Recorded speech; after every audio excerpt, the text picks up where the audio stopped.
Welcome to the Sunday service of the Unitarian Universalist Fellowship of San Miguel de Allende. Bienvenidos todos al servicio dominical de los Unitarios Universalistas de San Miguel de Allende. We are located on the lands of the Chichimeca, Otomi, and Nahua peoples, and are making community by Zoom across Mexico, Canada, and the U.S. Nos encontramos en los pueblos de tierra Chichimeca, Otomi y Nahua. Hacemos comunidad a través de Zoom en todo México, Estados Unidos y Canadá. We are glad to be here together today. Estamos contentos de estar aquí juntos hoy.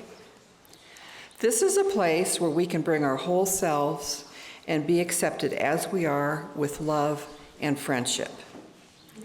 Este es un lugar donde podemos traer todo nuestro ser y ser aceptados tal como somos, con amor y amistad. My name is Ann Kuffner, and I will be your service leader today. Mi nombre es Ana Kufner y seré la líder de servicio hoy. If we have any visitors here today, would you please stand so that we can see who you are and personally greet you and ask you where you are from after the service? No, okay.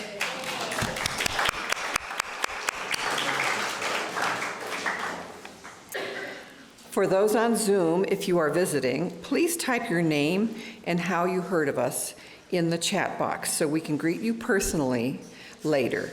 After the service, those on Zoom are invited to stay connected and visit with others in the main room for discussion.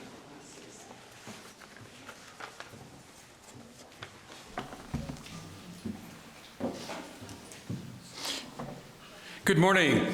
I'm the Reverend Tom Rosiello, the minister of this fellowship. And each week, we start our service by symbolically taking a spark from the flame that burns in each of us to light a common flame. As we do, we speak words that remind us of who we are, the values we aspire to, the truths we profess, the mysteries we embrace. Today, again, we'll use our children's chalice lighting words. We'll recite them in Spanish only, but the translation will appear on the line below so you can read it. And Sebastian is going to lead us in those words, and I want to ask you all to join in reciting them. We'll wait till they're up on the screen, and then also make the gestures as we go through.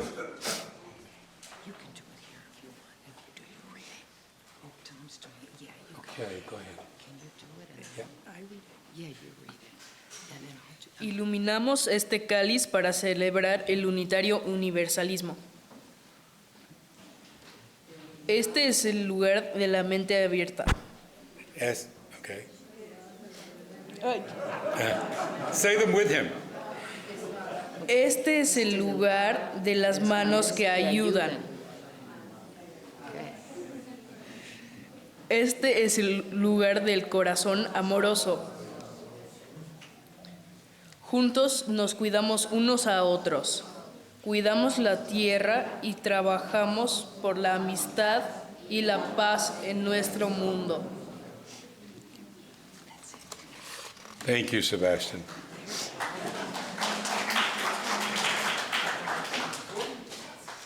As it's written in the Gospel of Matthew, no one lights a lamp and then puts it under a bushel basket, but instead on a lampstand, so it brings light to all in the room. In the same way, each of us as individuals and as a congregation and as a faith tradition is called not to hide our light, but to let it shine. It may be only a small light, but it pierces the darkness, and it grows into a beacon of hope as we share it with others.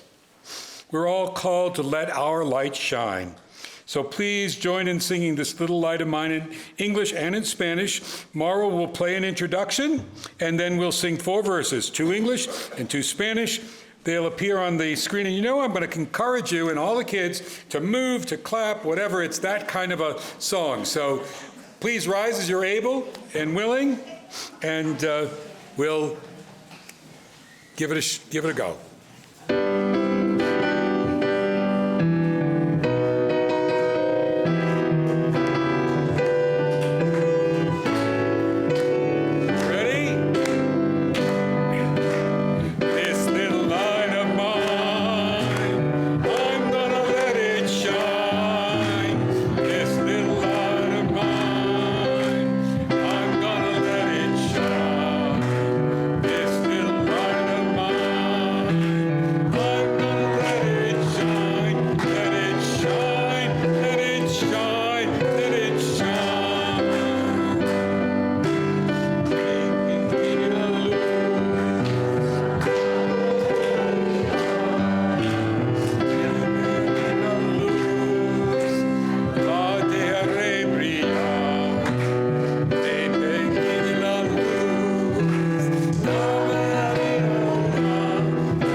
Please be seated.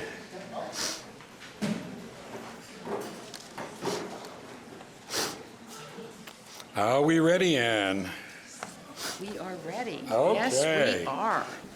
Reverend Tom. English first. Oops. On a faraway island, Jordá the turtle was king of the pond. The turtles had everything turtles need, and they were all happy, quite happy indeed. En una isla lejana, Jordá la tortuga era el rey del estanque. Las tortugas tenían todo lo que querían. Vivían muy felices, en paz y armonía. They were, until Jordá, the king of them all, decided that the kingdom he ruled was too small. With the stone as a throne, I look down on my pond, but I cannot look down on the places beyond. If I could sit higher, how much greater I'd be. What a king I'd be, ruler of all that I could see. Fue así hasta que Jordá El rey de aquel lugar decidió que su reino se debía agrandar. Esta piedra es mi trono. Desde aquí veo mi estanque, pero no veo más allá. Si me siento en lo alto, qué grande sería el rey de cuanto viera. He ordered 9 turtles to swim to his stone, and using those turtles, he built a new throne. He made each turtle stand on the back of the other, and he piled them up in a 9-turtle stack. And through the morning, he sat there up high, saying over and over, "A great king am I." And he looked down at the stack, and he saw at the bottom a turtle named Mac. This plain little turtle looked up, and he said, "Beg your pardon, King Yertle. I've pains in my back and my shoulders and my knees. How long must we stand here? Your Majesty, please." Okay. Mandó a 9 tortugas a acercarse nadando. Con ellas hizo el trono que estaba deseando. A los caparazones subieron una a formaron una alta columna. Durante la mañana, desde arriba, observó, repitiendo 1000 veces, "Oh, qué gran rey soy yo." Entonces halló un suave suspiro y miró hacia abajo, y ahí vio en lo más bajo a la tortuga Mac. Y esta simple tortuga miró hacia arriba y dijo, "Perdone, Su Alteza, me duelen las rodillas, la espalda y la cabeza. ¿Cuánto hay que estar aquí, Majestad?" "Silence!" The king of the turtles barked back. "I'm king, and you're only a turtle named Mac. My throne shall be higher." His royal voice thundered, "So pile up more turtles. I want about 200.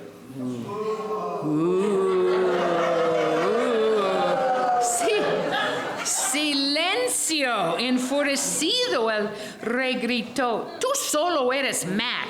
Aquí el rey soy yo. Que sea más alto mi trono", rugió su voz. "Suben más tortugas, 200 por lo menos." "Turtles! More turtles!" he bellowed and brayed, and the turtles way down in the pond were afraid, and all of them stepped on the head of poor Mac.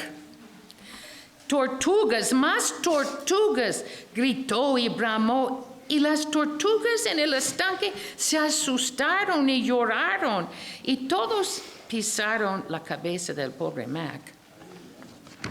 Then Yertle the turtle was perched so high he could see 40 miles from his throne in the sky.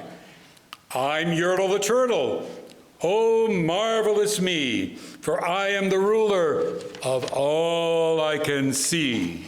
Yoruga la tortuga, sí, boo, wait, I had to wait for the boos, okay. Yoruga la tortuga a lo alto llegó, desde el trono en el cielo, 40 millas vio. "Soy Yoruga la tortuga, qué estupendo soy yo. Por eso soy el jefe de todo lo que veo hoy." "Your Majesty, please.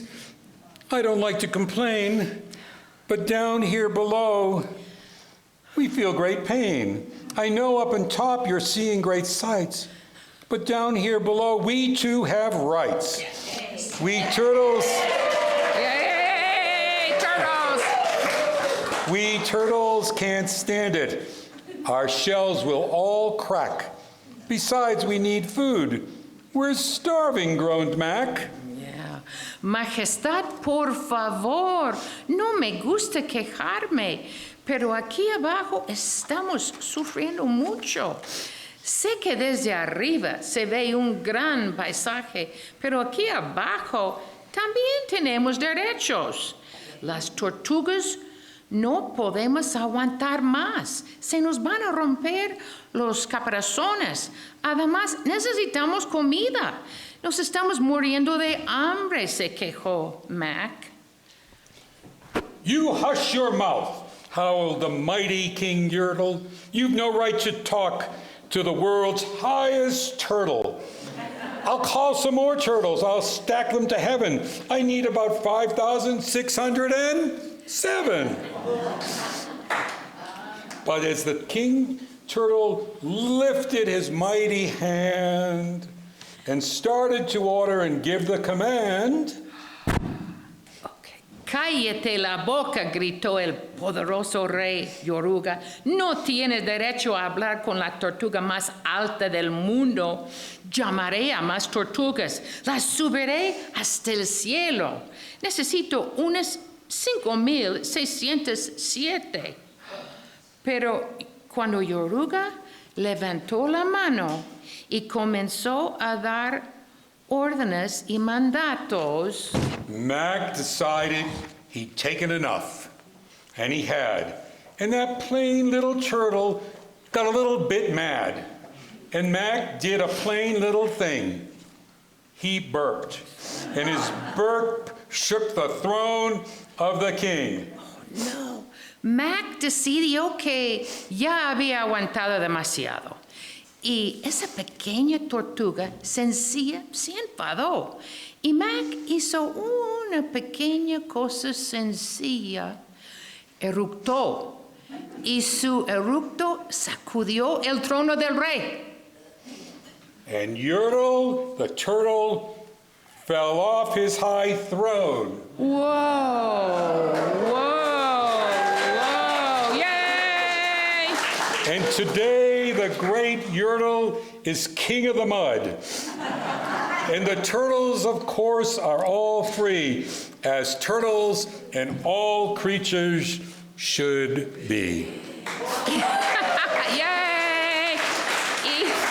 Y Yoruga la tortuga se cayó de su alto trono y hoy el gran Yoruga es el rey del lodo. Y las tortugas, por supuesto, son todas libres, como deben de ser las tortugas y todas las criaturas. Colorín colorado. Okay, David. Thank you. Okay. And now we're gonna, I'm saying, now the children are gonna light their chalice lantern from our chalice candle and bring it back to the classroom where they'll have their activity for today. Ahora los niños iluminaron su linterna de cáliz y de nuestro vela y se llevarán a su salón. Okay, let's see.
And now I invite you all to join together in reciting this fellowship's unique covenant with me in English, and then with Hillary is going to help me in Spanish. This is our promise that we aspire to of how to be in relation to each other and the larger world. Please stand for the covenant. It's not up there. It is. We respect the interdependent web of life and work for a just and peaceful world.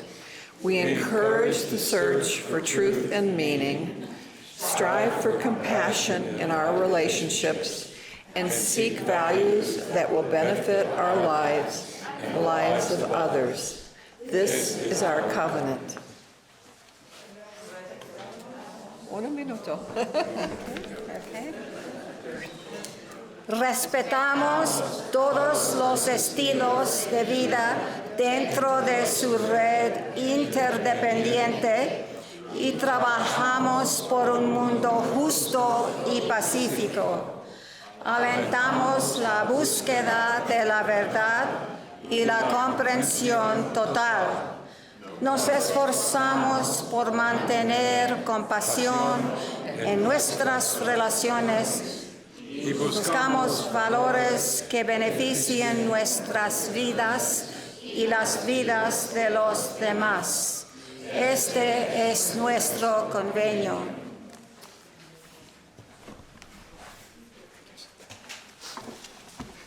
You may be seated.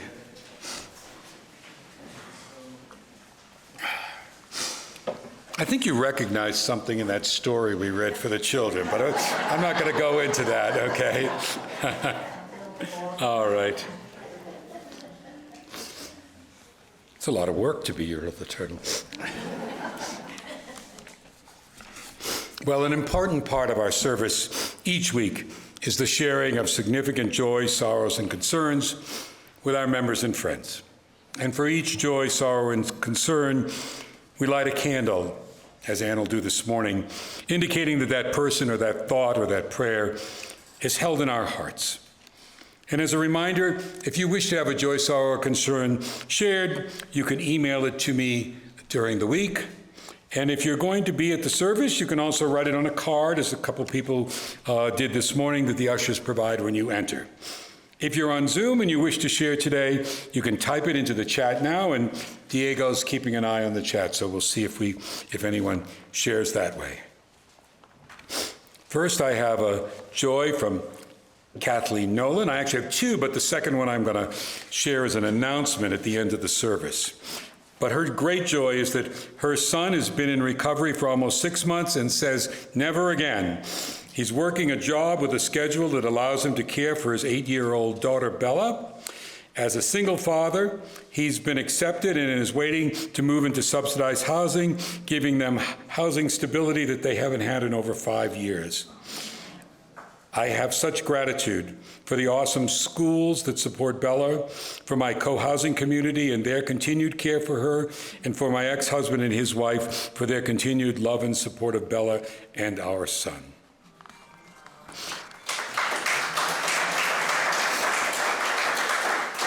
I'd like to light a candle with good wishes for Dory Beach to recover from a nasty cough and lots of support from friends, medical community, and chocolate cookies, helping her feel better. I also want to send some really good wishes to Janet Allende, who is going to have a medical procedure this week, and we wish her very well with that. Diego, did we get any? Okay. Our concerns are not only with the individuals of our own community, our concerns reach out to the world. So let's light a candle for the immigrants and the many others who continue in worsening ways to be suffering in the U.S. because of cruel policies and the lack of due process.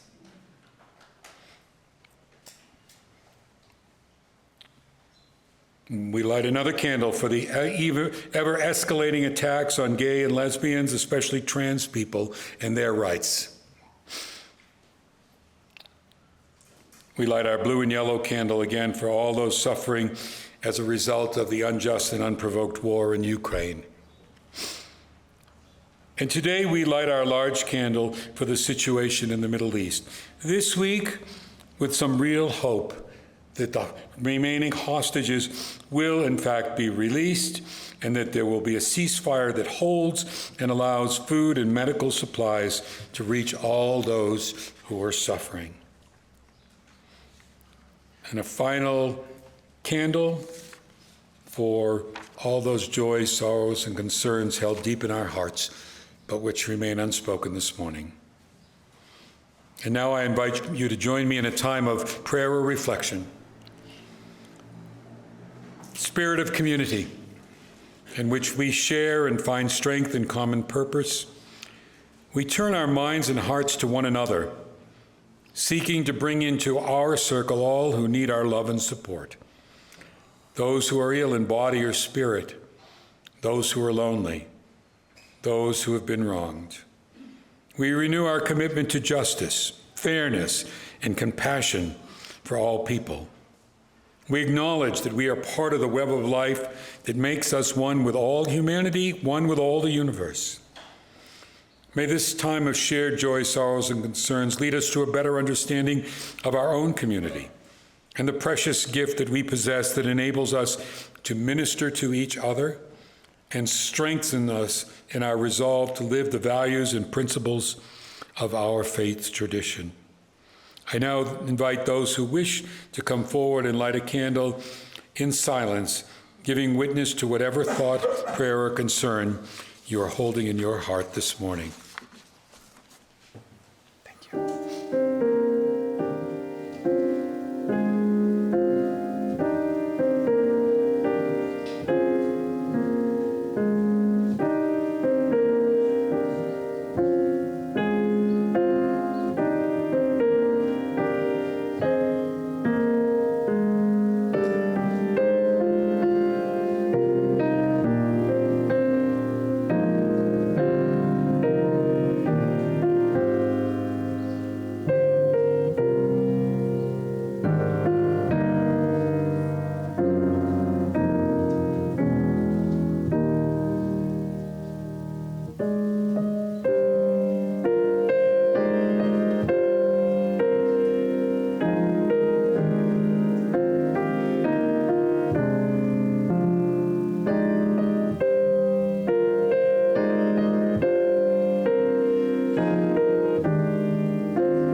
First, just let me say that the sermon is available in Espanol, in Spanish. If anyone needs it, just raise your hand, and if you haven't picked one up already, we'll get it to you. Okay? Could you come get it right here for me? Sure. En Español. Gracias. Yeah. Thank you.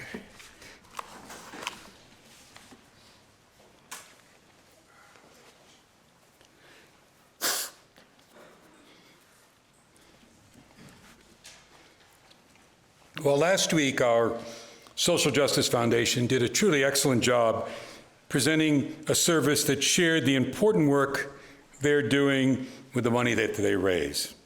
It's our work, done on behalf of all of us. And in that service, Paula mentioned that nearly 40% of Mexicans live below the poverty line. And every dime raised by the foundation helps children with health care and education, helps women to be safe, helps kids who are deaf or have autism to learn, families to have homes, villages to have water. It's essential work that our foundation is doing, but truth be told, philanthropy, though necessary, should not lead us to overlook the causes, the decisions, the policies, the attitudes that make philanthropy necessary. Philanthropy alone will never solve poverty. The economic disparity between the rich and the poor is simply too great. We must look at the underlying causes and for ways that we need to make structural changes. You know, perhaps there was a time in primitive societies when there really were no rich or poor, that everyone shared in community, but certainly over time, differences in privilege has emerged, and wealth, however it was measured at the time, was not uniformly distributed. As civilization moved from little agrarian communities to complex urban societies, the disparity between the rich and the poor grew, as did the complexity of the relationship of the privileged class to the poor. Religions, prophets and saints, theologians and philosophers spoke of that relationship, addressing the question over again, how should society treat the poor? You know, in some traditions, including the Puritan religious culture from which our own tradition evolves, there was a time when making money was considered godly, a sign that you were among the elect, the chosen, while poverty might be a sign that you were another lost soul. The old Puritan worth ethic, along with its cousin, the economic philosophy of capitalism, has often led us to see the poor in a negative and judgmental light. And I think we still carry some of that thinking with us today, which maybe justifies us in believing that the poor are where they are due to their own failures, and they're free to pull themselves up by their own bootstraps. People like to pretend that there's nothing holding them back from doing this. But in a worldwide system that has created staggering economic inequality, that's far from true, and sadly becoming less true every day. At the same time, society has in a way blessed the accumulation of wealth. Religions have taught that there is a duty to be charitable, to give alms to the poor, and to share a portion of your wealth with the poor. In the Hebrew Scriptures book of Leviticus, the law is established that you should not harvest all the grain from your field, but instead leave good grain along the edges so that the poor can come and reap the benefits of the harvest too. The message is that one is not to strip for themselves every last bit of possible profit out of their harvest, or for that matter, their business, but to be generous with it. How does that square with Milton Friedman's idea that the interest of shareholders trumps all else? It seems to me that Leviticus is saying that others besides those with ownership interests should also benefit from the crops, or in modern world terms, the corporate profits. But interestingly, there is much more to what religion has to say about the poor than just that there's a duty of charity or even that there's a duty to set aside a portion of profits for the poor. In many faith traditions, the poor have been held in a special place, even have been characterized as blessed, as those famous Beatitudes of Jesus say.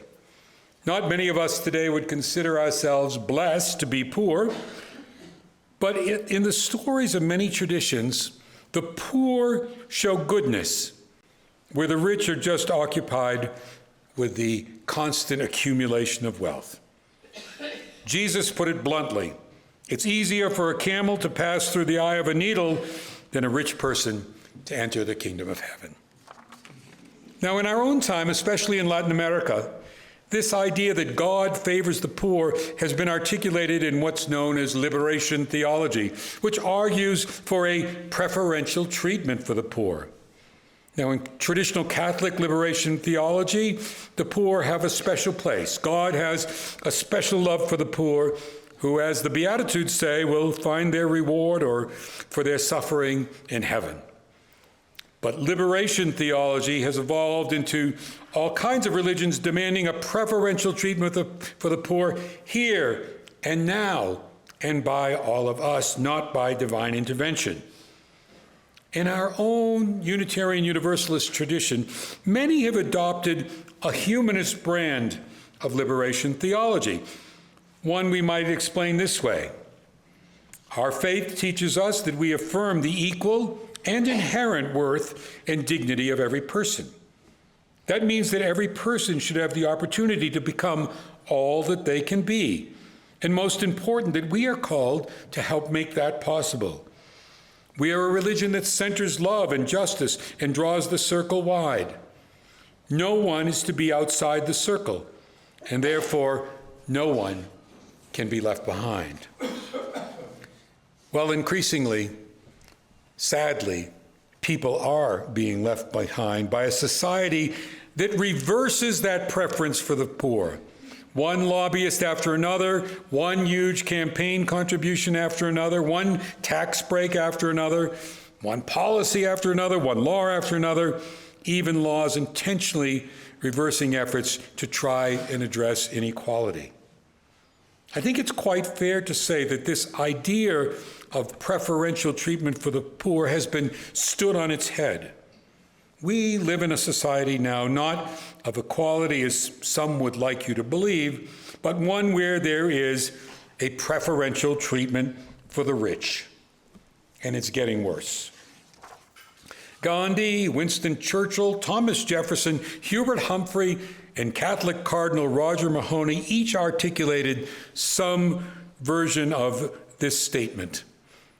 A civilization will be judged by the way it treats its weakest members. If you apply that test, how do you think we'll be judged? I'm afraid we'll be judged quite harshly. The drive for greater and greater corporate profits and the accumulation of individual intergenerational wealth has not only led people to ignore the poor, but has actually resulted in the poor being used, or perhaps better said, abused, to take from them, to make high profits off of them, off of their backs. Like King Yertle the Turtle or Yoruba la Tortuga, the well-off are crushing those below them. Making money off the labor of the poor is certainly nothing new, but there's something different. The acceleration of laws and policies and creative corporate moves to maximize profits for investors has increased the privileged status of the wealthy. Well, where are you even to start on the long list of examples where that's happening? Probably it's best to start with what's happening right now at this moment. The U.S. government is shut down because the Congress still will not agree to extend tax policies which help to keep medical insurance affordable for low-income and even middle-class folks, while just having given the wealthiest of Americans a huge tax break. The big so-called beautiful bill took away child care and meals for children and low income and disabled, took away medical care, took away educational programs, all things that can help the poor to rise out of poverty in order to give tax breaks to the well-off. The government's ongoing gutting of consumer financial protection measures makes it easier for corporations to charge the poor higher interest rates on credit cards and loans and car payments, and easier to foreclose on mortgages. So often, cash flow is a problem. The poor are not able to make it from paycheck to paycheck. And many well-known companies, names you'd recognize, have seen this struggle as a huge opportunity to make money off of the poor. They offer payday loans, charging $2 for every $20 borrowed, based on a 30-day repayment period. Do you know what that comes to as an annual interest rate? 120%. You might think that big corporations would not bother with grabbing a few dollars out of a poor man's pocket, but it turns out this is a huge business. The rush to lend money to the poor is propelled by the greed to make exorbitant profits. Well, before I go further, I want to be clear that I am not anti-business. I admire entrepreneurial spirit and success that is obtained honestly and ethically, and not at the expense of others. However, I find certain business practices relating to the poor very disturbing. And I know the argument. No one is forcing these people to take loans or accept extremely high interest rate on credit cards. People should be aware of what they're getting into. Businesses have to charge more because there's greater risk when doing business with the poor. Such an approach suggests that these oppressive business practices are just neutral and only foolish people fall prey to them. And I don't think that's the case. How many times have you read, and if you have read, have you understood all the fine print in a financial agreement or other contract? I don't believe those of us who are not poor avoid being the victims of these practices because we're so smart and diligent, but instead because we're not the target. As a society, don't we at least owe the poor something better than setting them up on a certain path to failure and deeper poverty? But there's so much more. If your insurance company is paying your medical bills, they pay the hospital and doctors, this is in the US particularly, specially negotiated low rates. But if you can't afford insurance, then you're charged many times what the insurance companies have to pay. Now, does that make sense? Isn't that backwards? Should not the poor person that can't afford insurance get a break instead of the ones with the insurance? Shouldn't they be the ones that are charged the lower price? Attempts by colleges and universities to level the playing field with admissions policies that favor minority students from poor families are being attacked, while legacy admissions, a significant way to preserve intergenerational wealth and privilege, are once again fine. Does that make sense? Instead of getting easier, it's getting tougher and tougher to climb out of poverty. And preferential treatment for the wealthy, not the poor, as many religions would argue should be the case, is really the menu of the day. Do you remember programs in the US like the War on Poverty and the Great Society? Today, our leaders in the US, but also here in Mexico and around the world, seem to work hard to find as many ways as they can to engineer benefits for themselves to the detriment of others. The result is the disparity, the imbalance between the rich and the poor grows wider, and the suffering grows deeper. In the US, CEOs of major companies now make 285 times what the average worker makes. Do you know what that means? They earn more in 1 hour than the average worker earns in 1 year. Now, Canadians, don't be too smug. The average CEO of a major company in Canada only makes 210 times as much as the average worker does. And of course, economic inequality has a long history in Mexico, certainly going back to the days of European colonization. Today, some of the wealthiest people in the world live here in Mexico. And why? Because laws and policies, corruption, and simple lack of enforcement secures their privileged place. And although Mexico has truly made some progress with some new programs to help the poor, such as doubling the minimum wage, still 80% of the wealth in Mexico is held by 10% of the population. And nearly 50 million people in Mexico live in economic hardship. In 2023, the average CEO of a major Mexican company made 290 times that of the average worker, even though workers' wages have been going up. And like the rest of the world, the disparity has been increasing exponentially. For example, those CEOs only made 21 times that salary of the average worker back in 1965. 2,500 years ago, the Greek philosopher Plato issued a warning. He said that the imbalance between rich and poor is the oldest and most fatal ailment of all republics. If that's true, we're in a pretty tough place. Not just in Mexico, not just in the US, not just in Canada, but in most of the world. Income inequality is continuing to rise as more wealth is concentrated in the hands of a few billionaires. Darren Walker, who's president of the Ford Foundation, put it this way: we have reached a point where philanthropy, charitable giving, is not going to be able to fix any inequality. The gap is simply too great. There is a structural problem in our economy that has been created by the preferential option for the wealthy. The poor are literally paying for the rich to get richer, and government budgets are being balanced on the backs of the poor while giving the rich huge tax cuts that actually are what put the budget out of balance in the first place. Now, I hope you don't think it's trivial, but I want to return to our children's story. Do you remember those words of the incredible moral philosopher Theodore Geisel, better known as Dr. Seuss? Let me remind you of just one passage.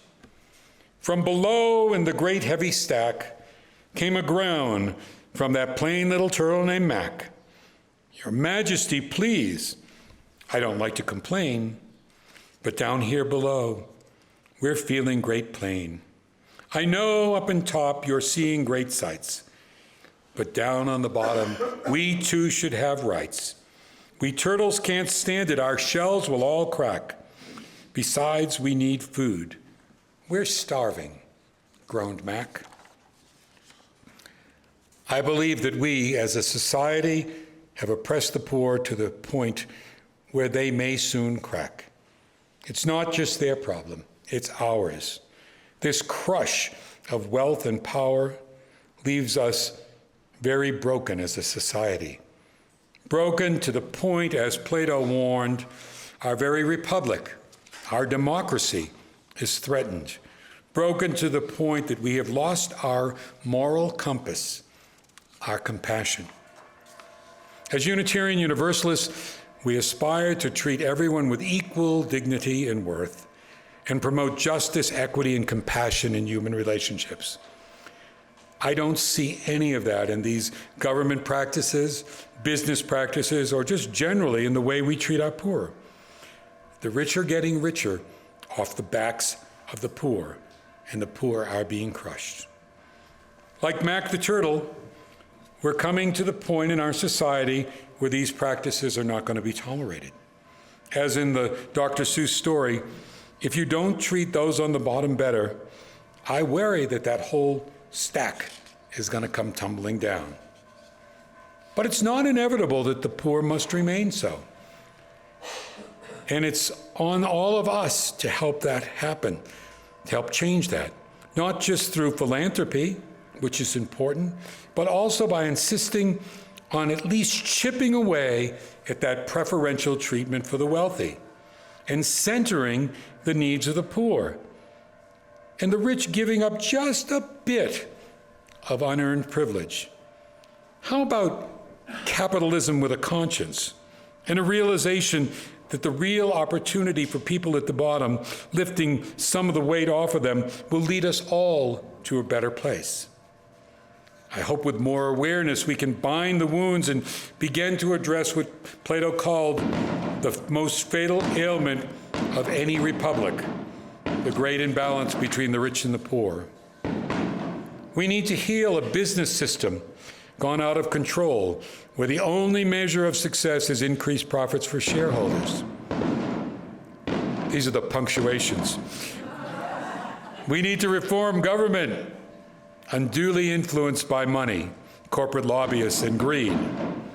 And we need to courageously speak out against an education system that is closing the doors to those who need it most, because somehow the small preferential treatment they're offering is viewed as unfair to the rich.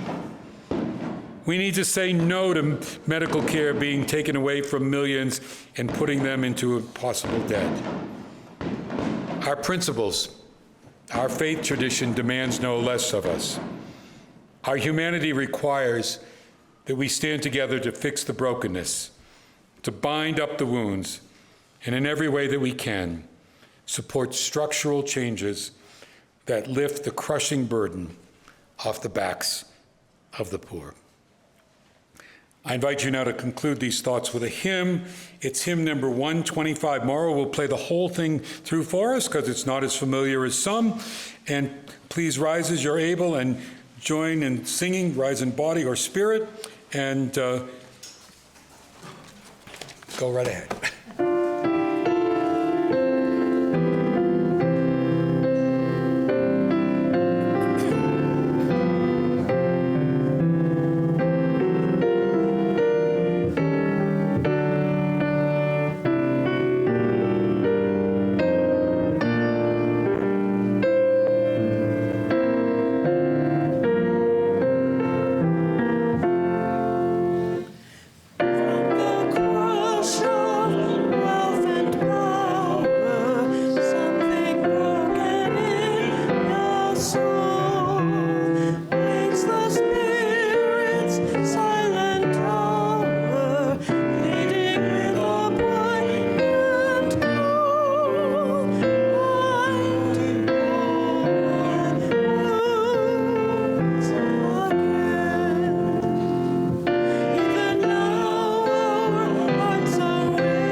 A religious community is like a river formed from many streams of our lives that meet and merge and flow to the sea.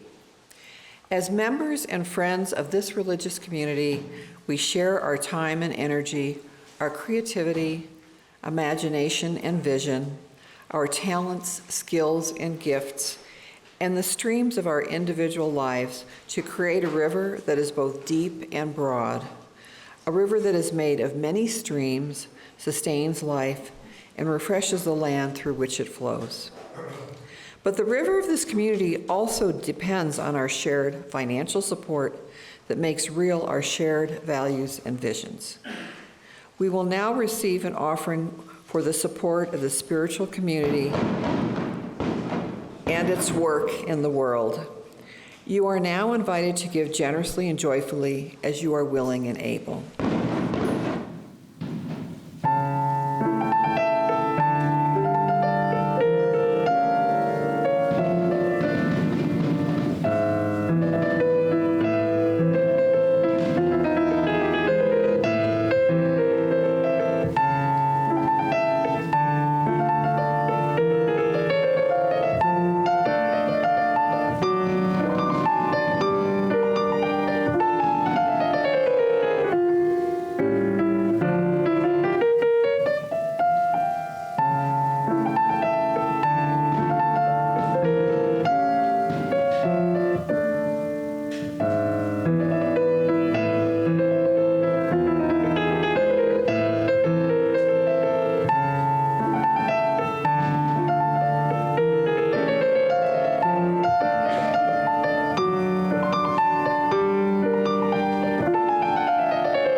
Okay, now we have a few announcements at the end of the service versus the beginning. This time, do the children's part. For the Day of the Dead service, which will be on November the 2nd, we will create an ofrenda altar right up here. And we invite you to bring photographs of your deceased loved ones to place up front on the altar. Also, please bring some of the orange flowers known as cempasúchils or marigolds that we see everywhere during the Day of the Dead rituals. You can bring them loose or in pots, and feel free to also bring other Day of the Dead decorations. If you want to help set up for the service, please speak with Carla or Susan. They're getting ready, right? Okay, on another topic, all members will have received in our weekly newsletter or through a post on the Google group for the UUFSMA an invitation to attend the UU Fellowship's November 16th member and pledge party. Please put a big star on your calendars for that Sunday, November 16th.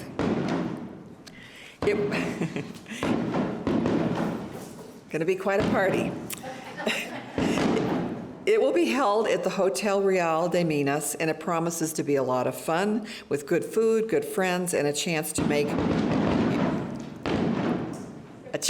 your 2026 pledge to the fellowship. You will see more information in the weeks to come.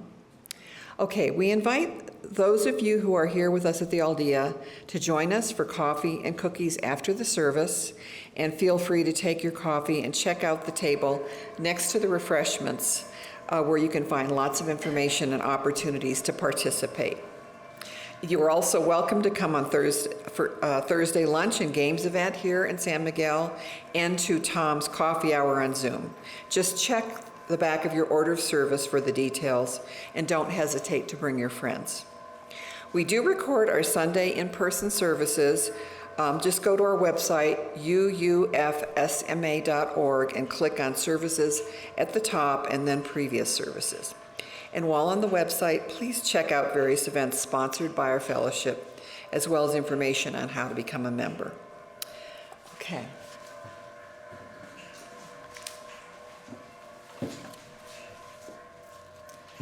Thank you, Ann, and thank you, Mauro, for providing us with a beautiful array of Mexican music this morning. It was so appreciated.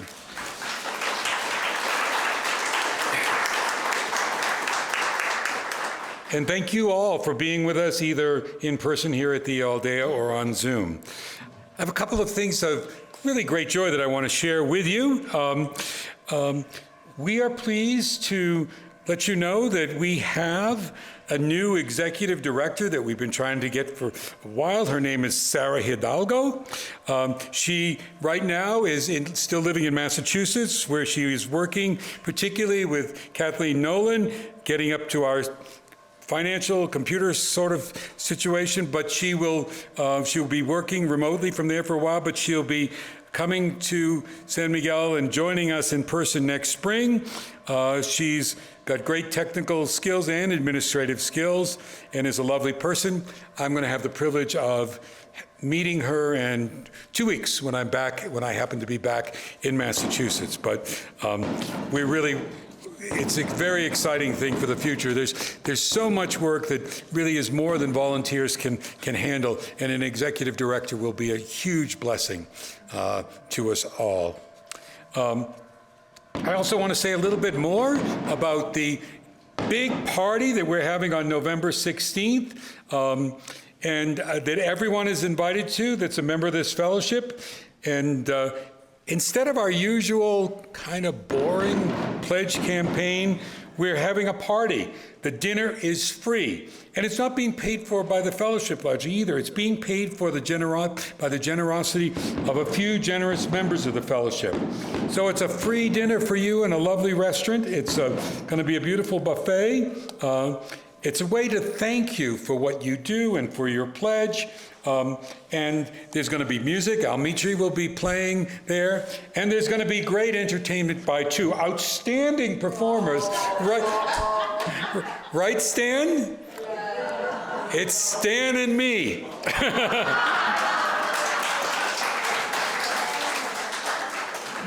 You should hear Stan rap, or what do you call it, cadence or whatever. Anyway, but and a lot of you are in the rap. I've already seen it, so come ready, okay? And there will be an opportunity to make your pledge there. But when you do, you'll be eligible for a drawing for some really nice gifts also being offered to people, and it's going to be a lot of fun. It's going to be a whole evening of fun, and the food and the wine and all are offered to you as a gift. So I hope you'll all take care of it. If you haven't signed up, please do. Okay. Well, I know today's service was very challenging and perhaps difficult to hear. So when I find something that's been overwhelming like that as an issue, as I think this issue can be, and I felt like it's just too big to do anything that'll be effective. These words from the 19th century Unitarian minister Edward Everett Hale have always been my prayer. So I want to use them today as our benediction. He wrote, I'm only one, but I still am one. I cannot do everything, but I still can do something. And because I cannot do everything, I will not refuse to do the something that I can do. And may peace be with you till we meet again. We extinguish our flame, but not the light of truth, the warmth of love, the fire of justice.